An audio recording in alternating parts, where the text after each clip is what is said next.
Romain Eskenazi est député PS du Val d'Oise. Le socialiste revient sur les conclusions de l'entretien avec François Bayrou et sur la volonté de construire, je cite, une opposition constructive. Qu'est-ce que cela veut dire? Lisa Lapp et Andrei Manivit sont allés poser la question. C'était une première rencontre. Je pense que le Premier ministre attend d'avoir accompli l'ensemble de ces consultations avant de nous faire des propositions.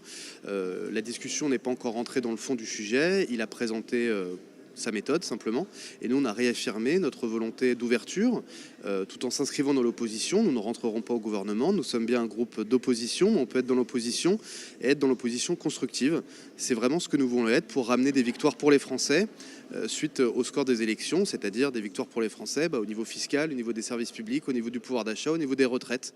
Et je pense qu'on ne peut pas attendre 30 mois pour toutes ces urgences sociales et écologiques d'ailleurs.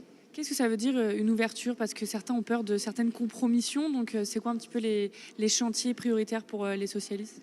Alors les chantiers prioritaires pour les socialistes, je l'ai évoqué là rapidement, c'est d'abord la question des services publics.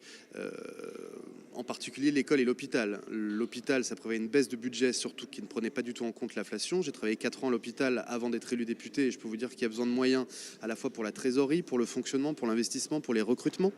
L'école, le budget prévoyait 4000 suppressions de postes alors que j'étais encore dans ma circonscription à un piquet de grève, il y a jusqu'à 35-36 élèves par classe. Et donc on pense que cette petite baisse de la démographie, ça ne doit pas être l'occasion tout de suite de faire des économies, mais au contraire de soulager les enseignants, d'améliorer leurs conditions de travail pour en recruter d'autres. Le deuxième volet, c'est la retraite. Je pense qu'il y a un vrai blocage sur cette question des retraites et que la raison voudrait qu'il y ait un gel de cette réforme et qu'on attende le prochain président de la République avec une autre majorité pour l'abandonner définitivement ou l'adopter définitivement si malheureusement c'est pas la gauche qui remporte les prochaines élections. Et puis la question du pouvoir d'achat, parce qu'aujourd'hui les gens travaillent et n'arrivent pas à vivre de leur travail, ce qui est absolument inadmissible. Et je mettrai quand même un quatrième point qui est la question de la transition écologique. On parle beaucoup de la croissance et je pense qu'il faut aujourd'hui relancer l'économie, relancer l'emploi par un État stratège qui investit dans la transition écologique. C'est disons les 4 grands chantiers sur lesquels on sera particulièrement attentif, mais on n'est pas encore rentré à un niveau de détail pour savoir quelles seraient précisément nos lignes rouges à nous, mais aussi aux communistes et aux écologistes qui s'inscrivent aussi dans cette démarche constructive. Et si M. Bayrou mène une politique macroniste, parce que c'est quand même un macroniste de la première heure, ou alors qu'il actionne le 49.3, est-ce que là, vous vous mettrez dans une position de censure ou non? Les mêmes causes produiront les mêmes effets. Et on a été extrêmement clair. Si M. Bayrou repropose un projet plus ou moins similaire à M. Barnier, il sera censuré.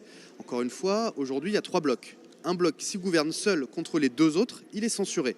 Il y a 2 options pour le bloc central. Soit se tourner, comme l'a fait M. Barnier, vers le Rassemblement national. Il a eu à la fois le déshonneur et la défaite, parce qu'il aura cédé beaucoup. On va revoir l'AME, on va refaire une loi immigration. Ils font un communiqué de presse où ils citent nominativement Mme Le Pen en disant qu'ils discutaient avec elle, et au final, il était quand même censuré. Le Rassemblement national n'est donc pas un partenaire fiable avec qui on peut dialoguer. Nous, de notre côté, il ne peut pas y avoir de censure sans le Parti socialiste. Si le Parti socialiste ne vote pas la censure, le gouvernement ne sera pas censuré. On compte donc peser de tout notre poids pour obtenir des avancées pour les Français. On ne peut pas attendre 30 mois pour agir sur le réchauffement climatique. On ne peut pas attendre 30 mois pour réduire le nombre de pauvres enfants. On ne peut pas attendre 30 mois pour investir plus dans notre école républicaine et dans l'hôpital public. C'est la raison pour laquelle on négociera pied à pied pour essayer d'obtenir des avancées, non pas contre une adhésion, mais contre une non-censure. Là, qu'est-ce que vous espérez de ces rendez-vous? Parce que les consultations d'Emmanuel Macron ont en fait mené à pas du tout un gouvernement de gauche. Donc est-ce que là, vous n'avez pas peur que ce soit un peu le même jeu? Est-ce que vous pensez que ce sera constructif cette fois-ci? Moi, j'attache vraiment de la différence entre la droite et la gauche. Je trouve ça normal qu'un gouvernement, que des parlementaires ou des responsables de gauche ne rentrent pas dans un gouvernement qui va mener une politique qui ne sera pas une politique de gauche. C'est le rêve de Marine Le Pen, qui est en gros un espèce de grand mélange avec tout n'importe quoi, et que la seule alternative possible, ce soit le Rassemblement national. Donc moi, je tiens la différence entre la droite et la gauche. En tant que député de gauche, je ne peux pas donner ma confiance à un gouvernement de droite. Par contre, vu l'éclatement de l'Assemblée nationale aujourd'hui, oui, j'ai espoir que à la fois Emmanuel Macron et François Bayrou tirent les leçons de l'échec de Michel Barnier et soient conscients que s'ils ne veulent pas être otages du Rassemblement national, il faut s'engager dans une discussion qui sera difficile, mais j'espère constructive avec la gauche.